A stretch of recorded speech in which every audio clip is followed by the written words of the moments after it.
Yes, being busy, the business or busyness. There is one particular problem many people feel is the distinction between overworked or overwhelmed. When you feel overwhelmed because there are so many things to do, you think, or you feel that you are working hard. There are too many things to do, and it is weighing down on you and dragging you down. And you're so busy, so packed, you can't do anything well. And that state of being overwhelmed, often we see people already in the morning, they are overwhelmed. They have not even reached the end of the day. Very morning itself, looking at the day, you are overwhelmed because thinking that there is so much to do. And this is more of a psychological problem than the actual problem. Because you have not done anything, it's weighing on you. It's primarily a cognitive problem. Without actually working hard, you are exhausted, you're overwhelmed. So much more to do. Here is where planning and organizing come into the picture to be really efficient. That's one part of it. The other part is, of course, ability to concentrate and gather. And these two need to go together. When I say planning, suppose symbolically, let's say you have to move a mountain,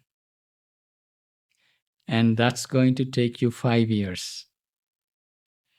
But you break down the work into what you're going to do this year, what you're going to do this month, what you're going to do this week, what you're going to do today. If you have to move only 10 baskets today, that's very clear. But if you don't know you need to move only 10 baskets today to complete the work in 5 years, just looking at that mountain is enough to weigh you down. How am I going to do this? It's because you have not organized your work. You have not planned what is it today I need to do.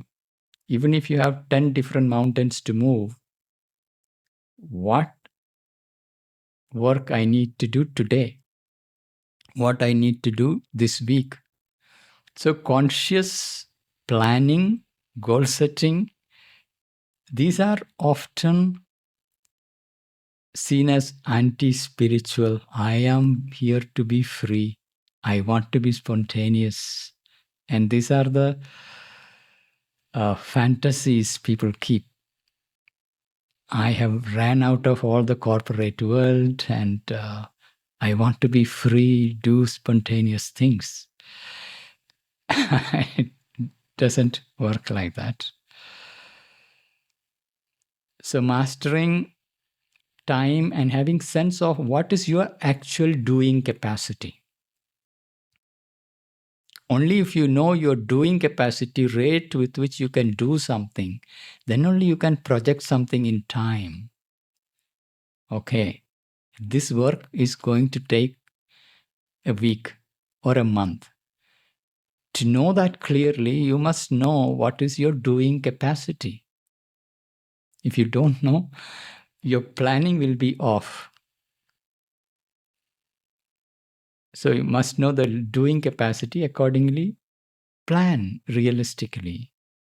So that when you know that you have done my task for the day and you have now free time, even if the whole mountains are there to be moved, it is not meant to be moved today. Today you have your free time. If your 24-hour wheel, dinacharya, has everything, your free time, your learning time, your playing time, your eating time, your work time, your sleeping time. If you can get that wheel well designed, a dinacharya that is generative, beautiful, well organized, not random, not habitual, but conscious. Then what happens is, instead of being overwhelmed by seeing the mountains to be moved, you know exactly where you are, where you have reached, how much you need to do. Today, what is the task? Now it's my playtime. So that being busy habitually and unconsciously can be eliminated. And to also learn to draw your boundaries, what you can do and what you cannot do. Often people don't draw the boundaries. You say yes to all kinds of things and overwhelm you by taking up responsibilities of things that you cannot deliver.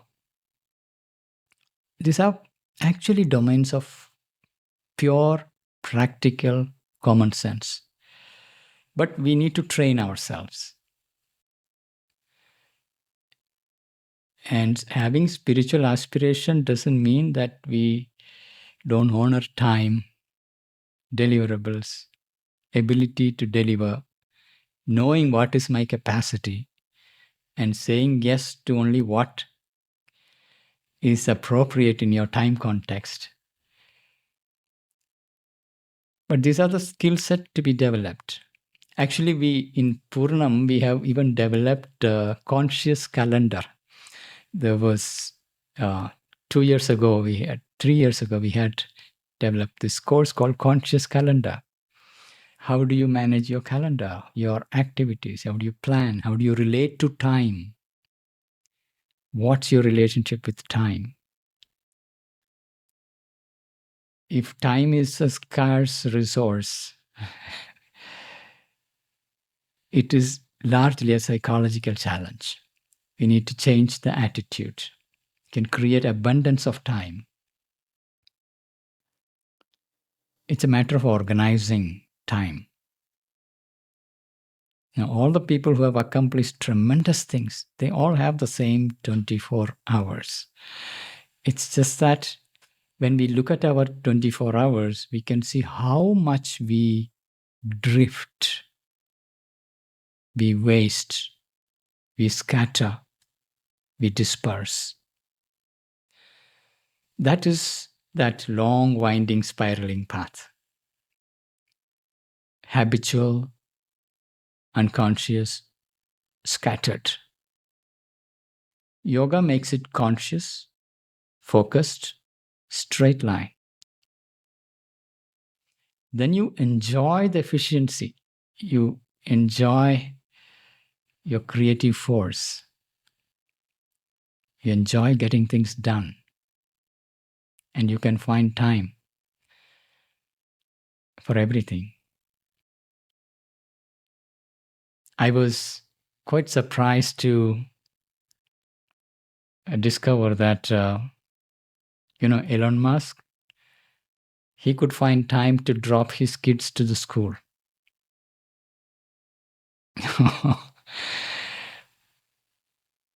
Organizing time, planning things,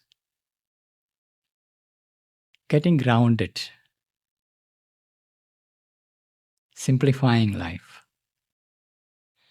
and not to confuse overwhelm for overworked. These are two very different things. And being busy means either you are overwhelmed, or you have not organized your work, you have not planned your work well, or you've said yes to so many things without having an understanding of what is your doing capacity.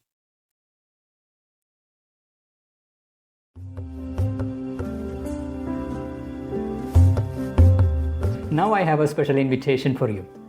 For those who are sensing or feeling that you're going through some sort of an inner awakening, whatever be the label you put on it, we have designed a special workshop. It's a 2.5-hour online workshop happening on Sundays. It is to help you understand the very universal signs and stages of inner awakening. So once you understand it, you can know where you are in this process and consciously accelerate the journey.